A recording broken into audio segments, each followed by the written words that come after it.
आप सभी को जय मसीह की।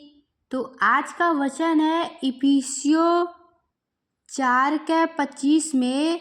तो इस वचन को ध्यान से वचन को ज़रूर सुनना और इस वीडियो को भी पूरा, क्योंकि इसमें हम कई वचन ऐसे परमेश्वर के बताने जा रहे हैं जो आप लोग को परमेश्वर इस वचन के द्वारा आशीष दे।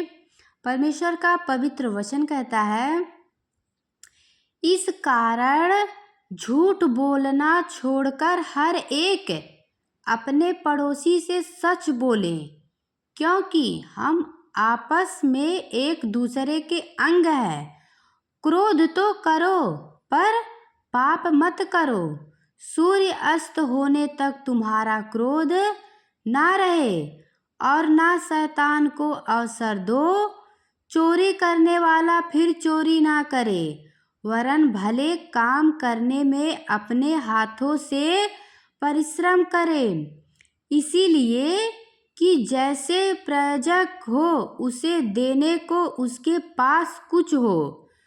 कोई गंदी बात तुम्हारे मुंह से ना निकले, पर आवश्यकता के अनुसार वही निकले जो उन्नति के लिए उत्तम हो, ताकि उससे सुनने वाले पर अनुग्रह हो। परमेश्वर के पवित्र आत्मा को शोकित मत करो, जिससे तुम पर छुटकारे के दिन के लिए छाप दिए गए हैं। सब प्रकार की कड़वाहट और प्रकोप और क्रोध और कलह और निंदा सब बैर भाव समेत तुम से दूर किए जाएं। एक दूसरे पर कृपालु और करुणामय हो, और जैसे परमेश्वर ने मसीह में तुम्हारे अपराध क्षमा किए, वैसे ही तुम भी एक दूसरे के अपराध क्षमा करो। यस, आमीन।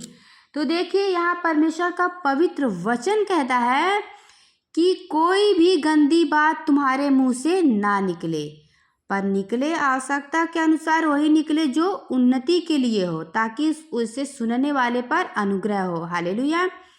और यहाँ परमेश्वर का पवित्र वचन कहता है कि मतलब हमें जैसे हमारे अपराधों को परमेश्वर ने क्षमा किया है, वैसे ही अगर हमारे साथ भी कोई गलत या कोई करे तो हमें भी उन्हें क्षमा करना चाहिए।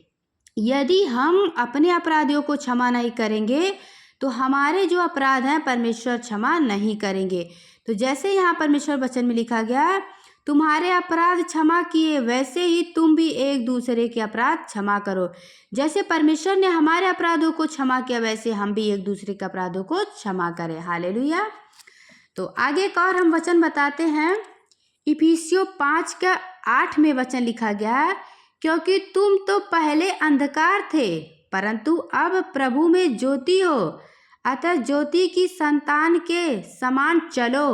क्योंकि ज्योति का फल सब प्रकार की भलाई और धार्मिकता और सत्य है, और यह परखो कि प्रभु को क्या भाता है। अंधकार के निष्फल कामों में सहभागी ना हो, वरन उन पर उल्लंघना दो, क्योंकि उनके गुप्त कामों की चर्चा भी लज्जा की बात है। पर जितने कामों पर उल्लंघना दिया जाता है वे सब ज्योति से प्रकट होते हैं, क्योंकि जो सब कुछ हो प्रकट करता है वह ज्योति है। इस कारण वह कहता है, हे सोने वालों, जाग और मुर्दों में से जी उठ, तो मसीह की ज्योति तुझ पर चमकेगी। इसीलिए ध्यान से देखो कि कैसी चाल चलते हो, निर्बुद्धियों के समान नहीं पर बुद्धिमानों के समान चलो। अवसर को बहुमूल्य समझो, क्योंकि दिन बुरे हैं। इस कारण निर्बुद्धि ना हो, पर ध्यान से समझो कि प्रभु की इच्छा क्या है। दाखरस से मतवाले ना बनो, क्योंकि इससे लूचपन होता है, पर आत्मा से भरपूर होते जाओ, और आपस में भजन और स्तुति गान और आत्मिक गीत गाया करो, और अपने अपने मन में प्रभु के सामने गाते और कीर्तन करते रहो। और सदा सब बातों के लिए हमारे प्रभु यीशु मसीह के नाम से परमेश्वर पिता का धन्यवाद करते रहो। मसीह के भय से एक दूसरे के अधीन रहो। यस, आमीन। तो पिता परमेश्वर जितने भाई बहन ने वचन को सुना, विश्वास किया, प्रभु जी सबको आशीष दे और बहुतायत से आशीष दे। तो आप लोग को एक और हम वचन बताते हैं, तो ध्यान से वचन को सुनना। हर बात में परमेश्वर का धन्यवाद करना चाहिए। जैसे यहाँ वचन में लिखा गया है, कुलुस्सियों का प्रार्थना में लगे रहो और धन्यवाद के साथ उसमें जागृत रहो। और इसके साथ ही साथ हमारे लिए भी प्रार्थना करते रहो कि परमेश्वर हमारे लिए वचन सुनाने का ऐसा द्वार खोल दे कि हम मसीह के उस भेद का वर्णन कर सके जिसके कारण मैं कैद में हूँ। हालेलुया। तो पिता परमेश्वर आप सभी को आशीष दे और बहुतायत से आशीष दे। तो आगे हम एक और वचन बताते हैं, पहला तीमुथियों का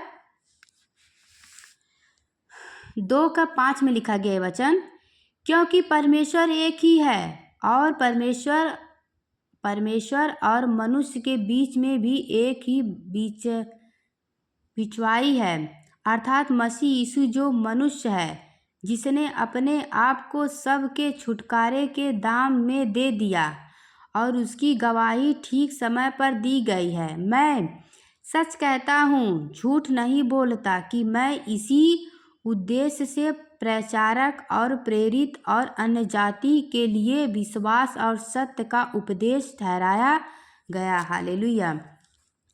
इसीलिए मैं चाहता हूँ कि हर जगह पुरुष बिना क्रोध और विवाद के पवित्र हाथों को उठाकर प्रार्थना किया करें।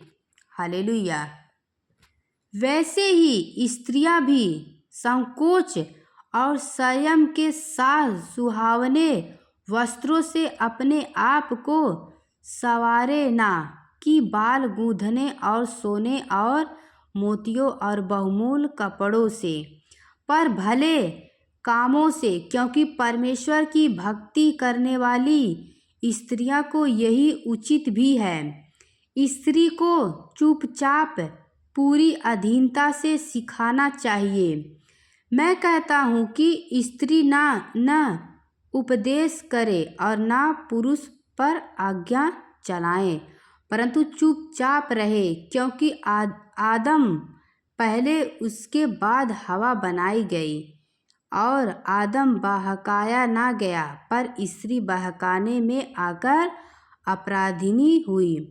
तभी स्त्री बच्चे जनने के द्वारा उद्धार पाएगी, यदि वह संयम सहित विश्वास, प्रेम और पवित्र में स्थिर रहे। यस, आमीन। तो पिता परमेश्वर इस वचन के द्वारा हम सबको आशीष दे और बहुतायत से आशीष दे। तो सभी को जय मसीह की। God bless you.